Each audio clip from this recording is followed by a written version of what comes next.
Assalamualaikum warahmatullahi wabarakatuh. Salam bahagia, Bapak Guru hebat semuanya. Perkenalkan, nama saya Sawiyah, Guru SMA Negeri 1 Merah Mulia, calon guru penggerak Angkatan 11 dari Aceh Utara. Pada video kali ini, saya akan melakukan aksi nyata pada modul 1.4, yaitu diseminasi budaya positif. Sebelum diseminasi saya lakukan, terlebih dahulu saya berkonsultasi dulu dengan kepala sekolah, di mana saya meminta izin dan juga meminta dukungan untuk melakukan diseminasi budaya positif di sekolah. Dan diseminasi ini saya lakukan setelah aktivitas pembelajaran berakhir. Berikut video aksi nyata diseminasi budaya positif yang saya lakukan. Selamat menyaksikan. Latar belakang melakukan diseminasi budaya positif di sekolah biasanya didorong oleh beberapa faktor penting yang berkaitan dengan perkembangan peserta didik dan lingkungan sekolah itu sendiri.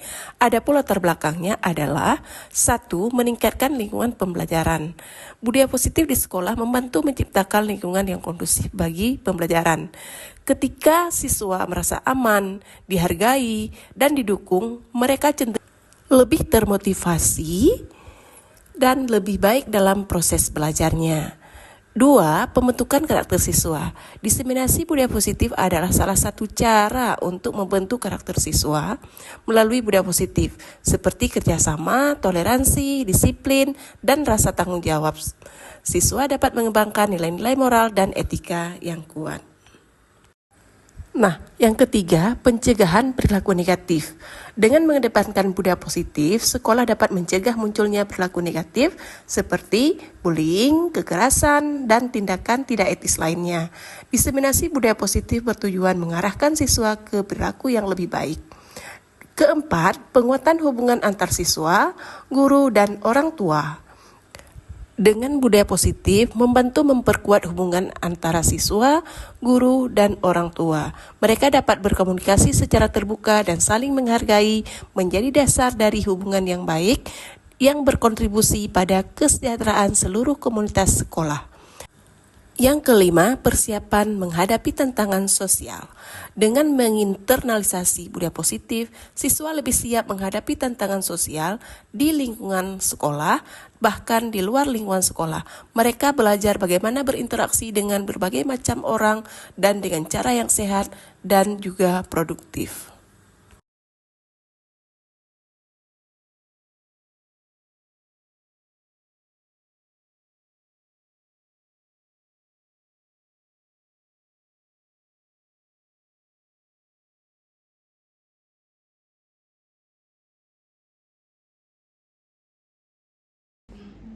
Assalamualaikum warahmatullahi wabarakatuh.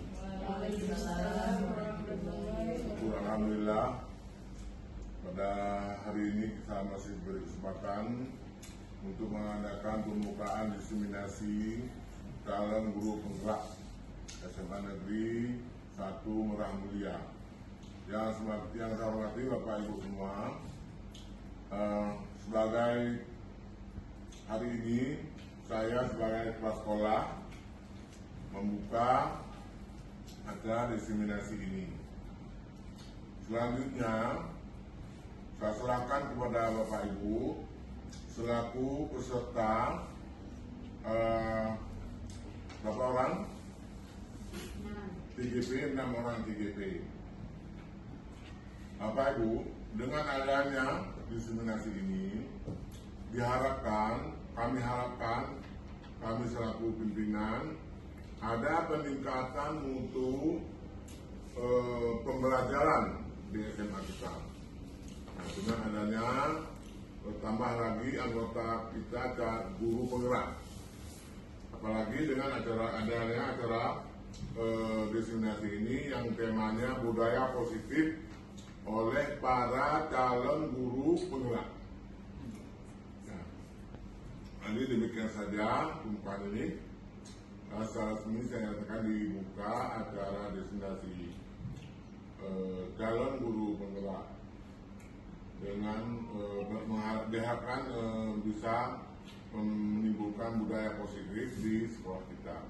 Terima kasih. Bila Assalamualaikum warahmatullahi wabarakatuh. Assalamualaikum warahmatullahi wabarakatuh. Apa kabar semuanya, Ibu? Masih semangat? Alhamdulillah ya. Jadi seharian tadi Ibu sudah mengajar di kelas, tentunya ada rasa capek, lelah, itu udah pasti ya. Namun Ibu masih ada waktu dan kesediaannya untuk berkumpul di ruangan ini dengan tujuan adalah memberikan dukungan kepada saya, yaitu saya akan melakukan suatu diseminasi budaya positif. Alhamdulillahirabbil alamin wa bihi nasta'in wa ala umri waddin wassalatu wassalamu ala asrafil anbiya'i wal mursalin wa ala alihi washabihi ajmain. Puji syukur mari sama-sama kita panjatkan kepada Allah Subhanahu wa taala yang mana oleh Allah telah melimpahkan rahmat dan kasih sayangnya kepada kita sehingga kita bisa berkumpul di ruangan ini. Selawat dan salam bersama-sama kita sanjungkan ke pangkuan Allah Nabi besar Muhammad SAW, yang mana oleh beliau telah membawa umatnya dari alam yang tidak berilmu pengetahuan ke alam yang berilmu pengetahuan. Baiklah, yang saya hormati Bapak Ibu semuanya, rekan JGP hebat semuanya. Nah, izinkan saya berdiri di sini untuk melakukan sebuah aksi nyata, yaitu diseminasi budaya positif. Perkenalkan, nama saya Sawiyah dari SMA Negeri 1 Merak Mulia, calon guru penggerak angkatan 11 Aceh Utara.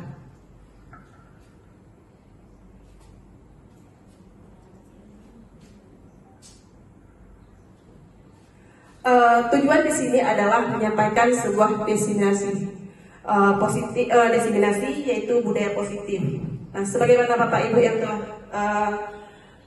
saya paparkan di layar info ini, di sini ada konsep inti budaya positif. Nah, inilah konsep inti budaya positif. Ada 6. Yang pertama, adanya perubahan paradigma belajar, kemudian disiplin positif dan nilai-nilai kebajikan. Terus ada perilaku, motivasi perilaku manusia, kebutuhan dasar manusia, posisi kontrol manusia, keyakinan kelas, dan segitiga restitusi. Nah, di sini kita lihat yang pertama, yaitu ada kata disiplin positif. Nah, kita sering mendengar yaitu kata disiplin dan juga istilah positif, ya kan? Nah, jadi saya mau bertanya pada Bapak Ibu, kira-kira apa itu positif? Disiplin? Ada yang memberikan idenya, tepuk tangannya? Apa kira-kira itu disiplin? Boleh, Bu Mulyani? Disiplin di sini kalau menurut saya melakukan sesuatu sesuai dengan aturan, menjalankan sesuatu sesuai dengan aturan. Terima kasih. Mungkin ada yang lain? Kalau menurut saya disiplin itu tanggung jawab. Berarti Bu Nur, Bu Mulyani, berarti disiplin itu adalah melakukan sesuatu sesuai dengan aturan. Sedangkan Bu Yulia berarti bertanggung jawab. Baik. Nah, jadi di sini kita lihat ya, disiplin positif adalah suatu pendekatan dalam mendidik dan membimbing perilaku anak yang fokus pada mengajarkan nilai-nilai tanggung jawab, kemampuan sosial, baik tanpa menggunakan hukuman fisik maupun keras. Nah, itu yang dimaksud dengan disiplin positif. Nah, kita sebagai guru di sini, bagaimana cara kita untuk meningkatkan ataupun menerapkan disiplin positif tersebut? Nah, tentunya pasti ada cara yang berbeda-beda. Nah, sebelum kita terapkan cara tersebut, nah, yang pertama sekali kita akan menerapkan dulu yang namanya nilai-nilai, ya, nilai-nilai kebajikan supaya terciptanya ataupun terwujudnya disiplin positif. Nah, kira-kira apa saja yang termasuk ke dalam nilai-nilai kebijakan? Nilai-nilai kebajikan.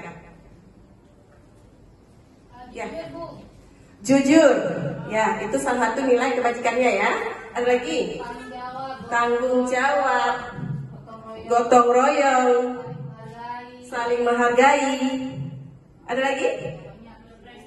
Berprestasi, aktif, kreatif. Ya, itu semua adalah nilai-nilai kebajikan yang harus ada dalam diri seseorang. Nah, dengan nilai-nilai kebajikan tersebut, maka disitulah kita bisa menerapkan disiplin positif yang nantinya akan menjadi budaya positif di sekolah kita masing-masing. Bapak Ibu. Nah, inilah contoh, ya, contoh disiplin positif yang pernah saya lakukan di sekolah kita, dan ini bahkan sesuai dengan pendapat Bapak Ibu tadi, adanya gotong royong. Nah, ini salah satu ya, yang foto yang sempat kita ambil yaitu foto gotong royong. Itu termasuk disiplin positif. Yang kedua, memperingati upacara bendera. Nah, Bapak Ibu, memperingati upacara bendera itu termasuk kemana? Halo? Masuk ke disiplin positif. Disiplin positif, ya. Nah, yang kedua, yang selanjutnya yaitu ada rutinitas di hari Jumat kita, yaitu baca Yasin secara berjamaah.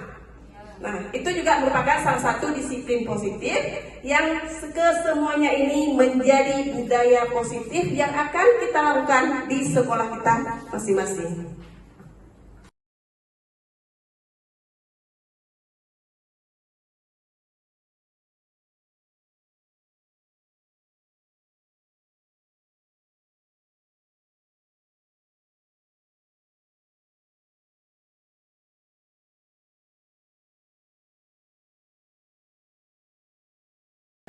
Baik, kita lanjutkan yang ke selanjutnya, ya. Dalam budaya positif itu juga adanya sebuah motivasi perilaku manusia. Nah, jadi kita dalam melaksanakan sesuatu ataupun ingin mengerjakan sesuatu pasti adanya motivasi, betul? Jadi motivasi tersebut terkadang kita termotivasi dengan ada alasan tersendiri. Nah, misalkan ya, saya datang ke sekolah tepat waktu. Nah, motivasi apa yang ada pada saya? Bisa jadi motivasi tersebut, oh saya datang tepat waktu biar tidak ada hukuman. Nah, kan ada orang demikian. Misalkan anak-anak, ya, jangan kita guru. Misalkan anak-anak, kenapa kamu datang tepat waktu? Alah Bu, daripada ada hukuman nanti lebih baik saya datang cepat, kan gitu. Nah, itu ada, ya kan? Ada juga yang kedua, untuk mendapat pujian ataupun untuk mendapat imbalan dari orang lain. Ada nggak kira-kira orang yang demikian? Ada? Ada, pasti ada ya. Nah, jadi saya ini melakukan ini dia dipuji ataupun dia mendapat penghargaan dari orang. Nah, itu motivasi yang demikian, ya. Kemudian yang terakhir, ada motivasi menjadi orang yang mereka inginkan dan menghargai diri sendiri. Artinya, motivasi yang demikian itu adalah motivasi intrinsik yang ada dalam diri seseorang. Artinya, dia tidak melihat apakah orang lain itu datang tepat waktu. Dia tidak menginginkan apakah dengan saya datang, saya akan diberikan penghargaan. Itu tidak ada sama mereka. Nah, jadi motivasi yang demikian yaitu motivasi intrinsik yang ada dalam diri seseorang. Dalam budaya positif juga dikenal dengan kebutuhan dasar manusia. Setiap manusia tentunya punya kebutuhan masing-masing, ya. Nah, jadi sebelumnya kita lihat dulu apa itu kebutuhan dasar manusia. Nah, seperti yang saya paparkan di slide ini, kebutuhan dasar manusia adalah kebutuhan yang diperlukan untuk mempertahankan kehidupan dan kesejahteraan fisik serta mentalnya. Nah, seseorang akan melakukan sesuatu untuk mendapatkan kebutuhan tersebut. Apa yang mereka inginkan tentunya pasti mereka lakukan. Yang intinya kebutuhan yang mereka inginkan akan terwujud. Nah, kira-kira di sini ya, kebutuhan apa saja yang ada pada manusia? Ada yang bisa jawab? Kebutuhan apa yang ada pada manusia ataupun kebutuhan apa yang diinginkan oleh manusia? Saya Oke, Bu Nurhamidah.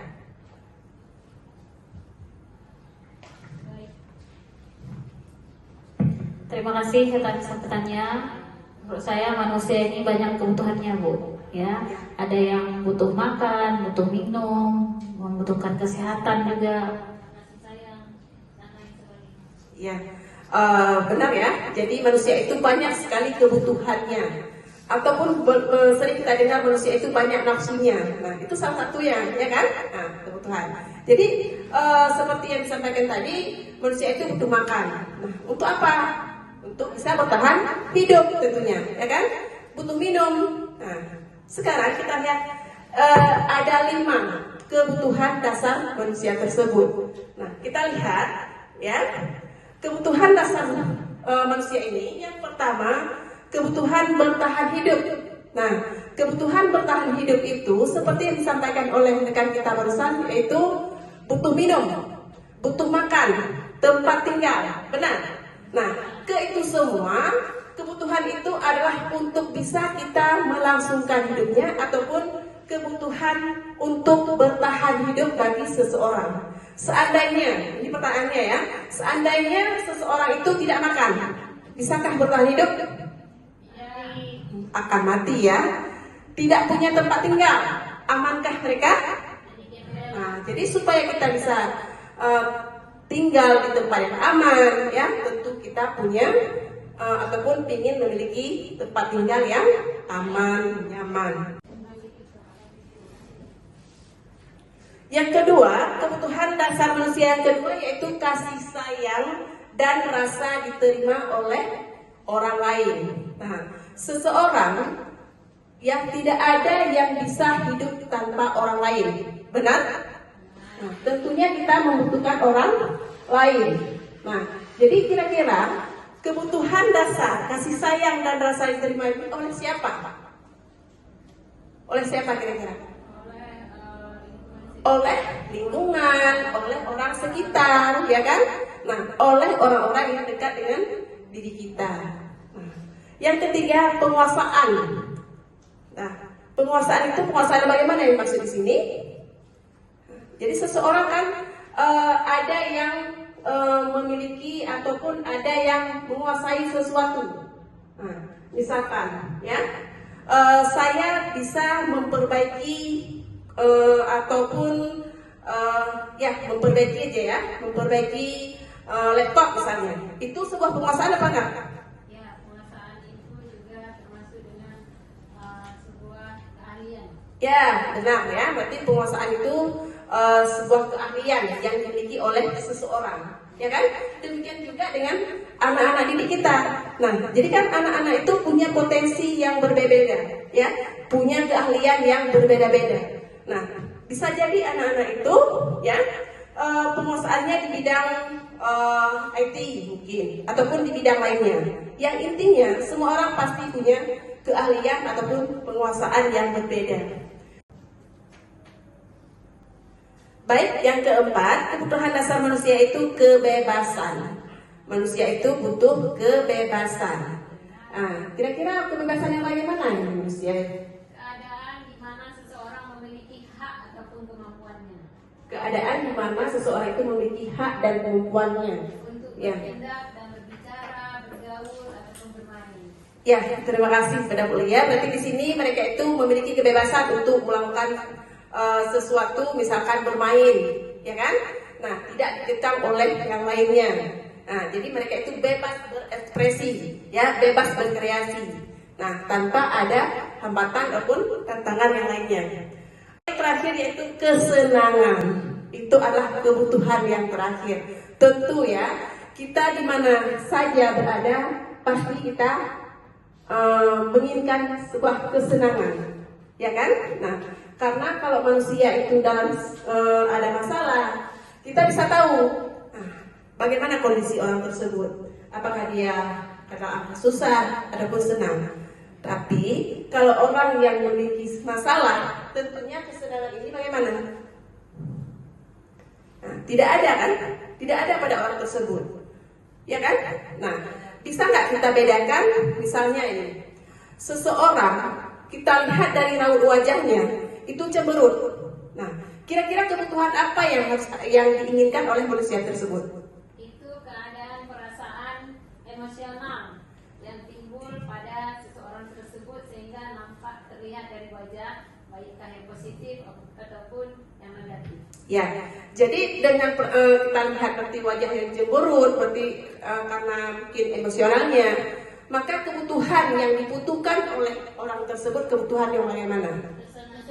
Kesenangan, ya kan? Nah, jadi kita bisa melihat orang tersebut wajahnya cemberut, berarti pasti dia memiliki masalah mungkin, ataupun rasa emosionalnya mungkin lagi ada dalam pikirannya, ya, sehingga orang tersebut butuh kesenangan. Nah, inilah Bapak Ibu ya, kebutuhan dasar manusia, berarti bertahan hidup, kasih sayang dan rasa diterima, penguasaan, kebebasan dan kesenangan. Selanjutnya, di sini sebagai guru kita harus mengambil posisi kita, apa posisi seorang guru yang sesuai, ya. Nah, karena kan dalam kita menghadapi anak-anak ataupun dalam kita melihat beberapa kasus ataupun masalah yang terjadi, seorang guru itu harus bisa menyelesaikannya, ya. Nah, jadi seorang guru itu posisi yang bagaimana yang sesuai untuk diambil. Sebelumnya kita lihat dulu apa saja posisi yang ada pada guru dan apa yang sesuai. Nah, di sini ada 5 posisi kontrol. Yang pertama yaitu posisi pemantau, kemudian ada posisi penghukum, ketiga teman, keempat pembuat merasa bersalah, dan yang kelima yaitu posisi manajer. Nah, kita lihat yang pertama yaitu posisi yang dikatakan sebagai penghukum. Bagaimana yang dimaksud dengan posisi penghukum? Jadi di sini seorang penghukum bisa menggunakan hubungan fisik ataupun verbal. Orang-orang yang menjalankan posisi penghukum senantiasa mengatakan bahwa sekolah memerlukan sistem atau alat yang dapat lebih menekan murid-murid lebih dalam lagi. Misalkan, ya, seorang penghukum itu bisa saja mengatakan, patuhi aturan saya, atau awas. Nah, kemudian kamu selalu saja salah. Nah, jadi posisi-posisi itulah yang dimaksud dengan posisi hukum. Nah, kira-kira posisi hukum ini sesuai nggak kalau diambil oleh seorang guru? Bagaimana kira-kira? Tidak sesuai, Bu. Tidak sesuai ya. Nah, nanti kita lihat posisi yang mana yang sesuai ataupun yang cocok untuk seorang guru. Nanti kalau hukum ini tidak sesuai ya, nah saya setuju. Oke, yang kedua, posisi pembuat merasa bersalah. Nah, pada posisi ini biasanya guru akan berusaha lebih lembut. Pembuat merasa bersalah akan menggunakan keinginan yang membuat orang lain merasa tidak nyaman, bersalah atau rendah diri. Nah, kata-katanya ataupun pertanyaannya misalnya gini, Ibu sangat kecewa sekali dengan kamu, ya? Atau berapa kali Bapak harus memberitahu kamu, ya? Nah, jadi itulah posisi pembuat merasa bersalah. Nah, sesuai ya? Sesuai ya? Posisi Tidak sesuai. Tidak sesuai juga, ya? Nah, berarti posisi ini masih belum sesuai. Next, yang ketiga, selanjutnya yaitu posisi teman. Nah, seorang guru bisa jadi membuat dirinya ya sebagai teman. Jadi bagaimana kita memposisikan diri kita bisa menjadi teman dengan anak didik kita. Nah, posisi ini tidak menyakiti murid, namun akan tetap berupaya mengontrol murid melalui persuasi. Posisi teman ini pada guru biasanya negatif ataupun positif, ya. Jika dilihat dengan dua hal, ada sisi baiknya, ada juga sisi buruknya, ya. Nah, misalkan di sini guru di posisi teman menggunakan hubungan baik dan humor untuk mempengaruhi seseorang. Mereka akan berkata, ayo bantulah demi Bapak ya. Nah, ayo kerjakan itu demi Bapak. Nah, kalau kamu nggak kerjakan nanti saya disalahin. Nah, jadi tolong ya. Nah, jadi itu posisi guru ya yang mengambil posisinya sebagai teman. Nah, jadi posisi teman ini cocok nggak kita terapkan? Tidak cocok. Bagaimana yang lain? Posisi teman. Kita mengambil posisi teman, ya. Di mana kita di sini tidak mau tidak menyakiti murid, namun tetap berupaya mengontrol murid melalui persuasi. Nah, bagaimana pendapat Bapak Ibu? Kurang betul juga. Kadang anak-anak sering curhat ke guru-gurunya kalau habis itu mah biasanya. Iya, bisa jadi demikian. Itu kalau dilihat dari segi negatifnya ya, seperti yang kita bilang di sini. Jadi di sini posisi teman pada guru bisa negatif maupun positif. Nah, kalau memang seseorang itu mengambil posisi teman, ya itu alangkah baiknya yang segi positifnya, ya kan? Maksudnya anak-anak itu lebih menghargai kita, kan demikian. Oke, selanjutnya yaitu posisi pemantau. Nah, di posisi pemantau di sini berarti guru itu mengawasi, ya. Nah, pada saat kita mengawasi, di sini kita berhak punya tanggung jawab atas perilaku orang-orang yang kita awasi. Posisi pemantau ini berdasarkan pada peraturan-peraturan dan konsekuensinya. Nah, misalnya seorang guru piket, ya, dia melaksanakan tugas piketnya yang pasti berdiri di depan pagar, ya kan? Nah, ketika anak-anak datang ke sekolah, kemudian ada anak yang telat. Nah, kira-kira kalau guru mengambil posisi pemantau di situ, apa yang akan disampaikan kepada anak yang telat tersebut? Ya, boleh? Bu Nurhamidah? Kalau menurut saya, kalau guru sebagai pemantau di saat siswa terlambat, guru hanya mencatat saja kesalahannya. Setiap hari mencatat saja. Tapi untuk perubahannya ke depan itu tidak ada, dia hanya mencatat saja dan memberitahukan bahwa kamu salah. Ya, berarti itu tugas seorang guru piket yang posisinya pemantau, ya, benar, ya. Berarti kita di sini seorang pemantau bukan menghukum anak. Nah, kalau kita memberi sanksi, berarti itu bukan posisi pemantau. Nah, tugas kita kalau kita ambil posisi pemantau yaitu hanya melihat anak tersebut, ya, dengan mungkin kita tanya siapa nama kamu, berapa kali sudah terlambat. Seterusnya kita kasih ke guru BK ataupun ke wali kelas. Kita hanya memantau saja, ya kan? Nah, itu tugas memantau. Kemudian yang terakhir, ya, 5 posisi kontrol yang terakhir yaitu posisi manajer. Nah, di posisi terakhir ini, di mana guru berbuat sesuatu bersama murid, mempersilahkan murid, mempertanggungjawabkan perilakunya, mendukung murid agar dapat menemukan solusi atas permasalahannya sendiri. Nah, itu posisi manajer bagi guru. Nah, di sini seseorang manajer akan berkata, apa yang kita yakini, kan itu, ya kan? Karena kita akan menyelesaikan sebuah masalah, kan demikian. Kemudian apa yang kamu meyakininya? Jika kamu tidak yakin, apa kamu bersedia untuk memperbaikinya? Nah, itu posisi seorang manajer. Nah, sekarang yang menjadi pertanyaan saya, Bapak Ibu semuanya, kita ini kan sebagai guru, bahkan sudah beberapa tahun menjadi seorang guru. Yang menjadi pertanyaan saya, posisi apakah yang selama ini Bapak Ibu terapkan dalam diri Bapak Ibu?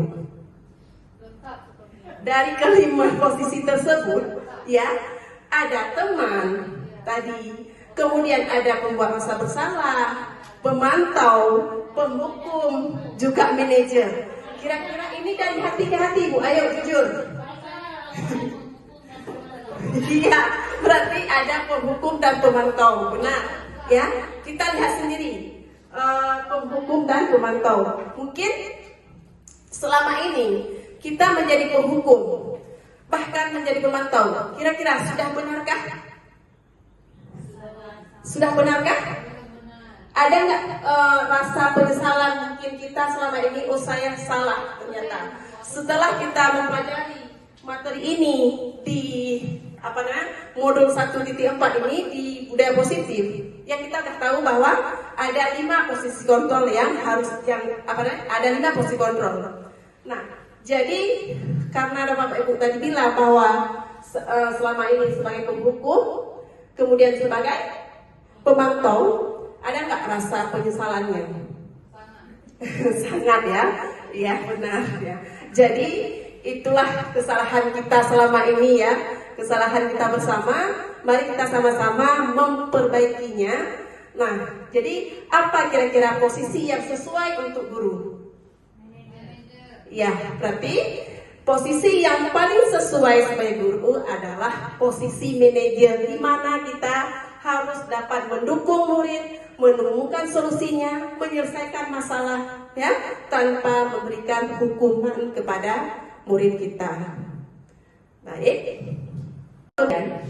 ya, di dalam kelas tentunya kita sebagai guru pasti menciptakan lingkungan belajar yang kondusif, ya, yang aman dan nyaman, sehingga pembelajaran itu bisa berjalan dengan lancar. Nah, dan siswa pun tidak ada yang terpaksa, ya, mereka itu akan mengikuti pembelajaran sesuai dengan kata hatinya.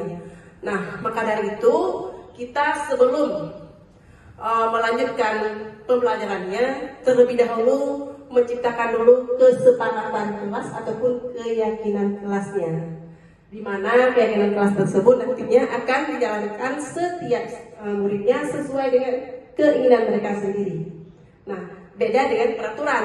Kalau peraturan ini sudah diterapkan oleh orang lain atau misal oleh atasan. Nah, sedangkan keyakinan ini ditetapkan secara bersama-sama, ya, yang melibatkan murid dan juga guru. Nah, seperti yang kita tulis di sini, berarti kesepakatan kelas ini akan dilakukan bersama-sama. Di sana ada murid dan juga siswa. Apa yang ditetapkan tersebut yaitu mengenai nilai-nilai kebajikan yang ada pada diri murid. Nah, seperti yang kita sebutkan tadi. Nah, adanya kesopanan, religius, dan sebagainya. Nah, jadi keyakinan kelas tersebut kemudian akan kita buat dengan menarik, ya, supaya mudah untuk diingat. Apa kira-kira contohnya? Kan di keyakinan kelas itu tidak ada kata menghargai satu sama lain. Nah, disiplin, tanggung jawab, berkata sopan, ya, menjaga kebersihan, berdoa sebelum belajar dan setelah belajar. Nah, itu contoh-contoh keyakinan kelas yang akan dijalani dan dijalankan oleh seluruh siswa. Nah, jadi dengan ada keyakinan kelas tersebut, insya Allah akan terciptanya kelas yang aman, nyaman, bahkan lingkungan belajar yang lebih kondusif. Kemudian Bapak Ibu, ya, budaya positif yang lain, setelah ada keyakinan kelas, 5 fungsi kontrol, juga kebutuhan dasar manusia. Di sini ada segitiga restitusi. Pernah nggak Bapak Ibu mendengar segitiga restitusi? Belum. Yang lain? Belum juga, ya. Nah, jadi dalam modul ini kami mendapat sebuah pengalaman baru, yaitu sebuah segitiga restitusi. Sebenarnya ini kita pernah menerapkannya, kita tidak tahu apa itu, ya kan? Nah, jadi setelah kita melihat ini, apa itu segitiga restitusi? Jadi dimanapun kita berada, terlebih kita di sekolah di sini, seperti yang saya bilang tadi, bahwa banyak sekali masalah atau kasus, setiap hari ada saja kasus yang terjadi, ya kan? Nah, kita sebagai guru tadi bahkan sudah berpendapat bahwa posisi yang paling cocok yang kita ambil yaitu posisi manajer, ya kan? Nah, apa peran kita sebagai guru yang sesuai dengan posisi tadi, yaitu posisi manajer? Nah, sekarang katakanlah ada sebuah masalah. Kira-kira dalam menyelesaikan masalah tersebut, apa yang harus kita lakukan? Langkah apa yang harus kita ambil dalam menyelesaikan masalah tersebut? Pernah nggak Bapak Ibu menyelesaikan sebuah masalah? Pernah, pasti ya. Apalagi wali kelas, guru BK, dan sebagainya. Bahkan guru yang studi juga punya masalah dengan siswanya. Dan semua kita selesaikan. Benar kan? Nah, kira-kira apa langkah yang Bapak Ibu ambil untuk menyelesaikan masalah tersebut? Memanggil siswa dulu yang merasa yang bersalah. Ya, memanggil siswa terlebih dahulu, udah pasti ya kan? Karena kan kalau nggak ambil siswa, siapa yang mau kita selesaikan? Bertanya. Nah, intinya kita melakukan pendekatan dengan siswa. Nah, jadi di sini ya ada 3 tahapan untuk menyelesaikan sebuah kasus. Nah, apapun kasusnya, setelah kita tinjau apa kasus tersebut, ya ada 3 tahapan dalam menyelesaikan masalah yang dikenal dengan segitiga restitusi. Nah, apa itu? Yang pertama, menstabilkan identitas. Nah, ini bentuknya Bapak Ibu segitiga restitusi, ya. Jadi tindakan yang pertama di sini ada menstabilkan identitas terlebih dahulu. Nah, setelah kita panggil anak-anak tersebut, kita stabilkan dulu identitasnya. Nah, di sini mengapa perlu adanya kita stabilkan dulu identitas? Bertujuan ya untuk mengubah identitas anak itu dari identitas gagal ke identitas sukses. Nah, anak-anak yang melanggar peraturan karena sedang mencari perhatian mungkin dengan temannya. Nah, misalnya, kenapa kamu melakukan kesalahan? Nah, itu juga melakukan sebuah tindakan, ya kan? Nah, kemudian setelah melakukan tindakan tersebut, ya. Tindakan yang kedua ataupun langkah yang kedua yaitu validasi tindakan yang salah. Setiap anak, tindakan itu kita lakukan dengan satu tujuan, yaitu memenuhi kebutuhan dasarnya. Nah, yang pastinya, misalkan seorang anak itu melakukan kesalahan, pasti kita tanyakan dulu, kamu punya alasan kan? Misalnya katakanlah kesalahan anak tersebut yaitu datang terlambat. Nah, ketika kita selesaikan masalah tersebut, pasti kita tanyakan dulu apa, ataupun kalau boleh kita tahu apa alasan kamu datang terlambat, kan itu. Nah, jadi itu merupakan sebuah validasi tindakan yang salah. Kemudian juga kita tanya kepada anak tersebut, apakah yang kamu lakukan itu sebuah kesalahan? Betul, ya kan?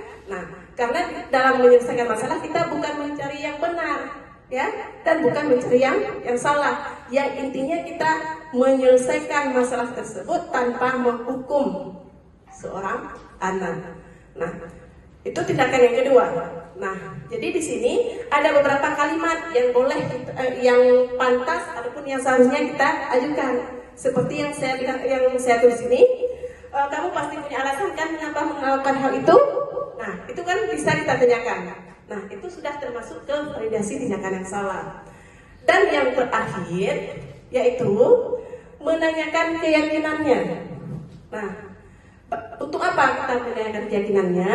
Di sini pada dasarnya ya termotivasi secara internal. Ketika identitas sukses telah tercapai atau langkah pertama tadi, yang salah kemudian tingkah laku yang salah telah divalidasi, maka anak akan siap untuk dihubungkan dengan nilai-nilai yang mereka percaya. Apa yang kira-kira pertanyaan yang sesuai kita ajukan?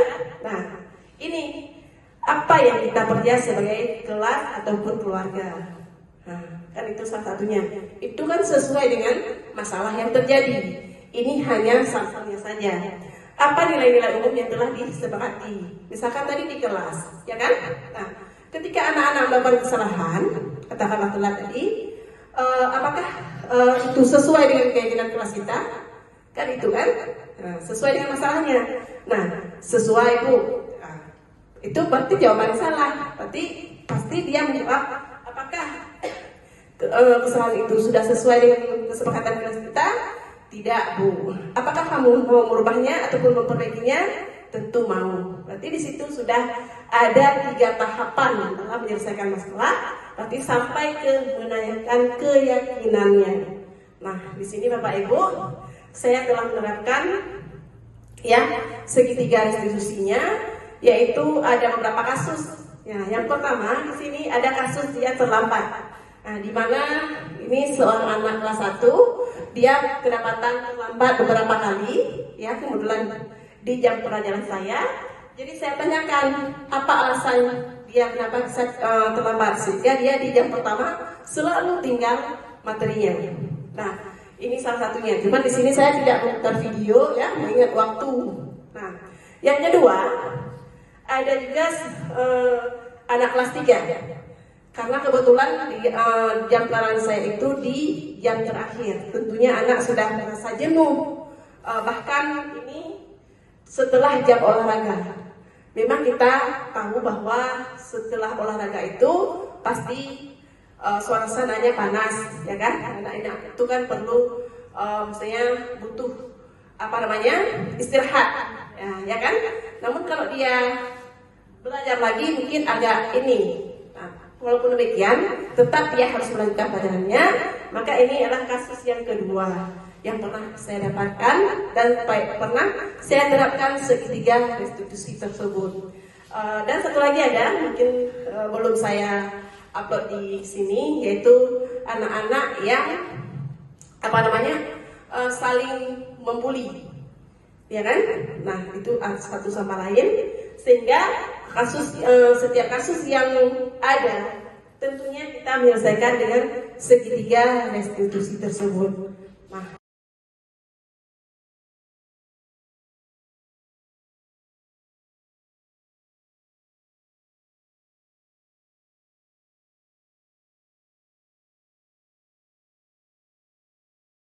Bapak Ibu, demikianlah destinasi dari saya hari ini tentang budaya positif. Semoga kita semua bisa meningkatkan budaya positif di sekolah kita masing-masing, ya tentunya juga di kelas, sehingga dengan adanya budaya positif tersebut bisa mewujudkan lingkungan belajar yang aman, nyaman, dan kondusif. Semoga apa yang kita inginkan semuanya tercapai, ya.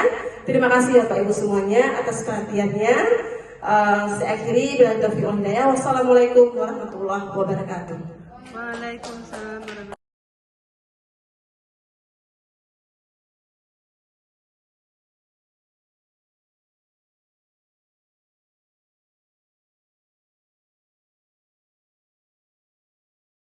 Assalamualaikum warahmatullahi wabarakatuh. Waalaikumsalam warahmatullahi wabarakatuh. Apa kabar semuanya? Baik. Bagaimana keadaan hari ini? Sehat. Alhamdulillah ya.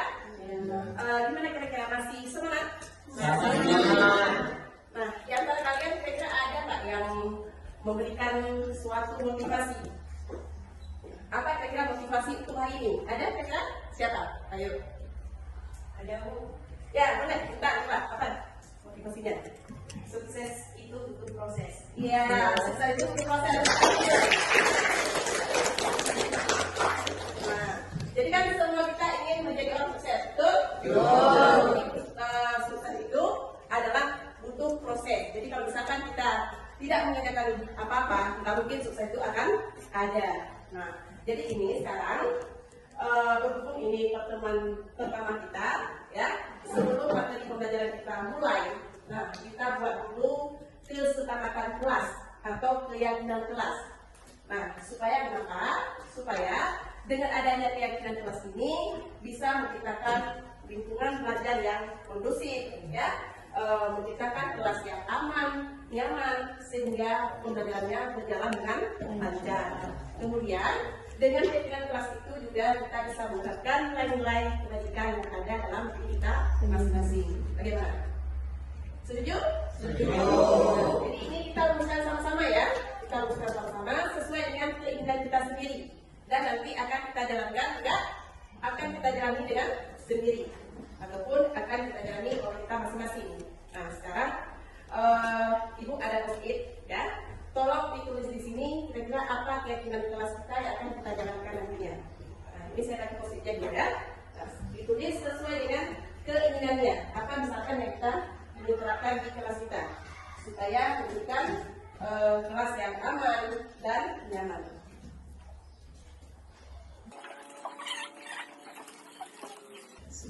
Silakan ditulis.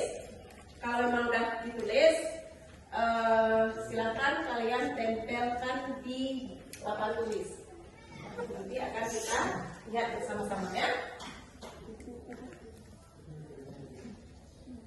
Ada yang sudah siap? Siapa sudah siap?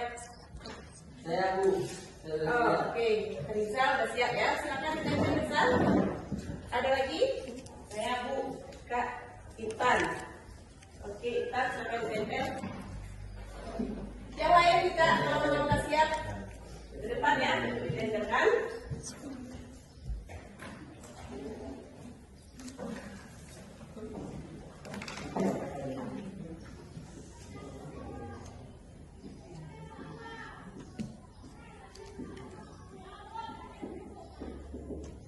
Oke, yang lain yang sudah siap boleh maju.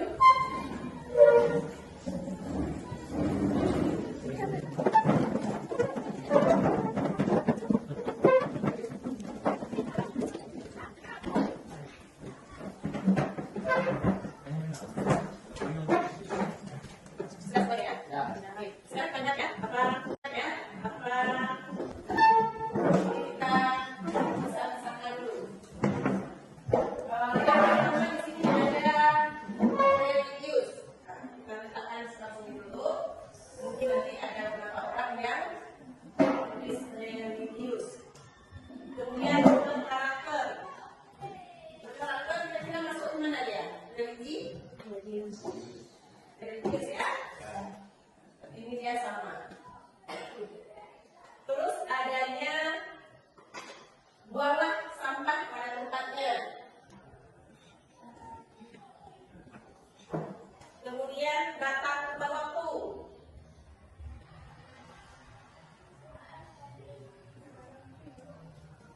Terus adanya mandiri. Kemudian saling menghargai. Kira-kira saling menghargai ini masuk ke mana? Sendiri ya. Saling menghargai. Kemudian tanggung jawab. Tanggung jawab. Buanglah sampah pada tempatnya itu masuk tanggung jawab ya? Oke, berarti di sini ya. Kemudian ada lagi nih tanggung jawab. Masuk ke sama. Kemudian gotong royong. Ada lagi adanya jujur dan disiplin. Ya, jujur dan disiplin kira-kira masuk mana? Tapi satu jujur, dua disiplin. Di sini ada dua ya. Ini sama nggak jujur dan disiplin? Tidak ya? Tidak. Berarti di sini ada jujur, ada disiplin. Kita letakkan dulu di sini. Kemudian ada tanggung jawab. Ini banyak ya yang tanggung jawab. Ini juga tanggung jawab. Terus ada saling menghargai teman. Saling menghargai teman ini ya. Ini ada di sini saling menghargai. Kemudian kesopanan masuk mana? Tadi ada religius, berkarakter. Apa kira-kira kesopanan ini masuk ke berkarakter? Masuk ya. Oke. Terus bertanggung jawab. Terus menjaga kebersihan. Apa tadi? Menjaga kebersihan. Buanglah sampah pada tempatnya. Ini menjaga kebersihan. Betul? Kemudian apa ini? Kreatif. Kreatif. Masuk ini. Ada yang mandiri, kreatif. Kemudian tanggung jawab lagi. Terus kerjasama. Mana yang kerjasama tadi? Belum dapat yang kerjasama. Kemudian kreatif. Terus mandiri. Dan yang terakhir gotong royong. Bisa. Yang terakhir gotong royong mana tadi? Menjaga kebersihan itu termasuk ke gotong royong. Nah, baik, sekarang kita rumuskan sama-sama ya. Yang dengan kelas yang rumuskan yang tulis. Berarti yang pertama di sini ada buanglah sampah pada tempatnya. Kira-kira apa kalimat yang sesuai untuk buang sampah pada tempatnya? Menjaga kebersihan.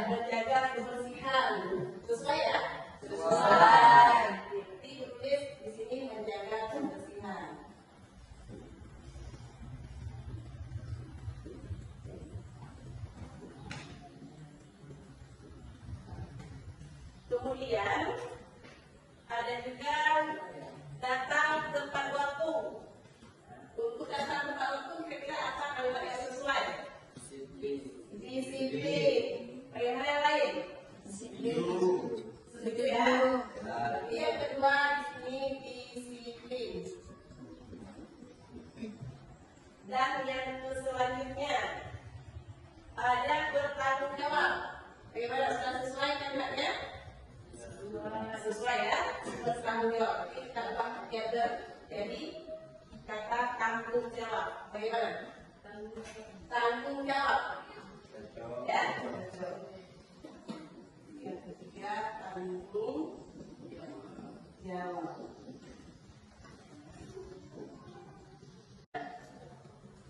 Kerjasama. Kerjasama masuk ke mana dia? Apa masuk ke tanggung jawab? Kekompakan. Nah, kita tambah ya. Kita tambah. Di sini muncul lagi kira-kira kita di sini yaitu kekompakan. Baik.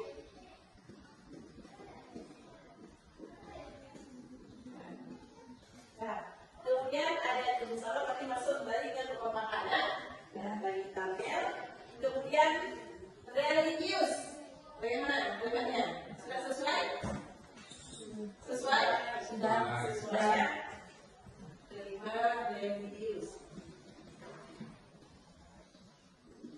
Nah, terus sudah. Kemudian ada mandiri.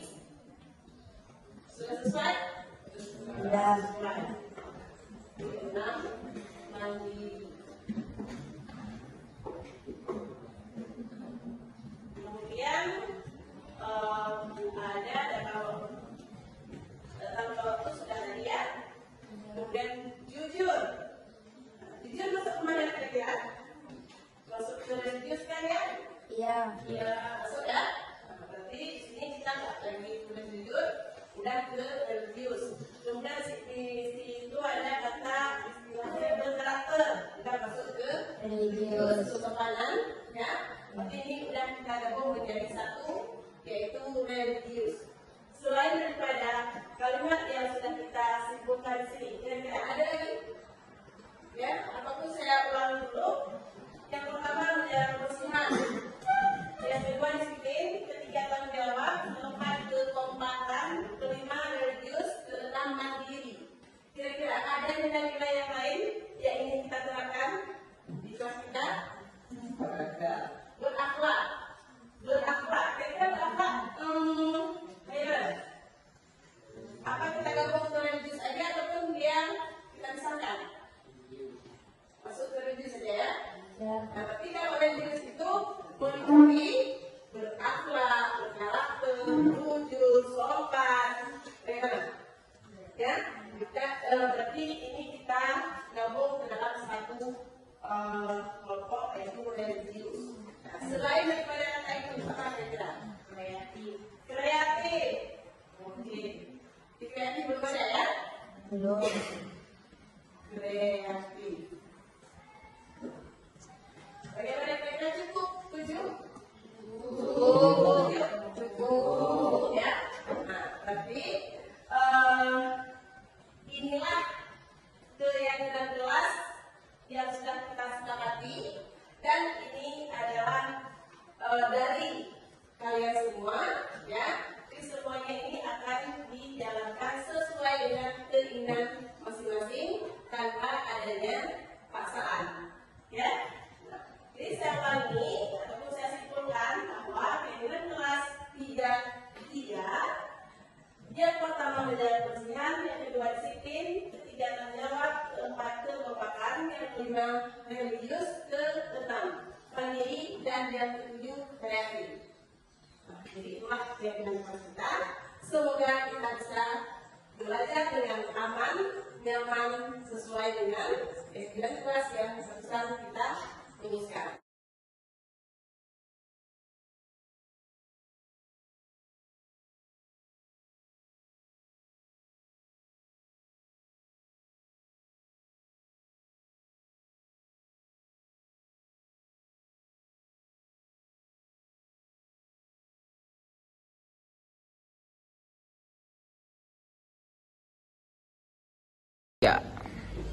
Apa kabar Syariah?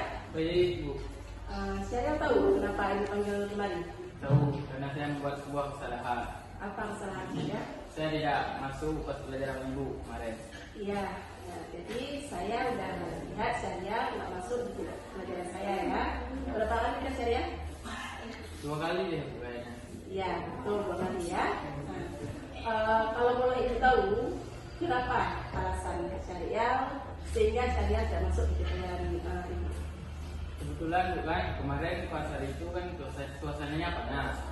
Dan pas hari itu kan jam pelajarannya kan habis olahraga. Jadi suasananya panas. Saya duduk di bawah pohon untuk kemarin nggak masuk. Betul. Ya, memang betul Syariah. Karena kan setelah olahraga kita memang dingin pendinginan ya. Jadi Syariah lebih milih duduk di bawah pohon untuk mencari angin, begitu. Iya. Ya, memang wajar ya. Namun, walaupun jam pelajarannya di siang hari, ya kita tetap mengikuti pelajaran seperti biasa, ya. Iya. Nah, jadi ini ketika Syariah melakukan kesalahan, ya, apakah sudah sesuai dengan kesepakatan kelasnya? Tidak, karena saya melanggar satu kesepakatan kelas kita yaitu tidak disiplin. Iya, betul. Nah, kira-kira kedepannya apa yang Syariah lakukan agar kesalahan tersebut tidak terulang lagi? Saya akan berusaha merubah diri untuk jadi yang lebih baik dan akan masuk selalu di pelajaran Ibu. Ya, terima kasih Syariah. Jadi Syariah sudah melakukan melanggar sebuah kesalahan, ya, yaitu keyakinan kelas tentang disiplin. Jadi Syariah berjanji ya untuk tidak mengulangi lagi. Nah, berarti mulai sekarang walaupun suasananya panas, ya, cuaca panas, setelah jam olahraga selesai, berarti kita masih ada satu lagi pelajaran yaitu pelajaran pendidikan agama Islam. Nah, jadi mohon ya untuk mengikuti pelajaran sampai dengan selesai. Bagaimana, setuju? Setuju. Sudah. Jadi sekarang saya sudah mulai duduk kembali ya. Silahkan. Devita, mari. Sini dulu Devita. Nah, Devita, kita bicara sebentar ya. Silakan duduk dulu Devita.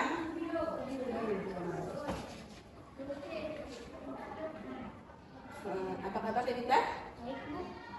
Devita tahu apa alasan Ibu panggil Devita kemari? Tahu Bu, karena saya tidak mengerjakan tugas piket. Iya Devita, Ibu tadi dengar sendiri di kelas bahwa Devita tidak mengerjakan piket di kelas. Kalau boleh Ibu tahu, apa alasan Devita tidak mengerjakan piket? Karena saya bosan Bu, tidak terus. Iya Devita, memang pekerjaan itu terkadang ada yang membosankan. Namun kita harus bertanggung jawab ya atas pekerjaan tersebut sehingga kita harus melakukannya. Bu, kedepannya saya akan mengerjakan tugas piket. Menurut Devita, yang Devita lakukan sekarang tidak sesuai nggak dengan keyakinan ataupun kesepakatan kelas kita? Sesuai Bu. Apa kira-kira keyakinan dan kesepakatan kelas yang sudah Devita langgar? Tanggung jawab Bu, saya tidak bertanggung jawab karena tidak mengerjakan tugas piket. Ya, tapi Devita sudah tahu ya bahwa Devita tidak bertanggung jawab, artinya tidak melakukan tugas piket yang baik. Nah, kira-kira apa solusinya Devita untuk kedepannya? Kedepannya saya akan mengerjakan tugas piket seperti teman-teman yang lain Bu. Nah, baik Devita, terima kasih. Artinya Devita tidak lagi melakukan pelanggaran ya. Nah, nanti kedepannya harus bertanggung jawab ya, lebih bertanggung jawab untuk mengerjakan tugas piket sebagaimana mestinya. Bagaimana Devita, setuju? Ya, baik Devita, sekarang Devita boleh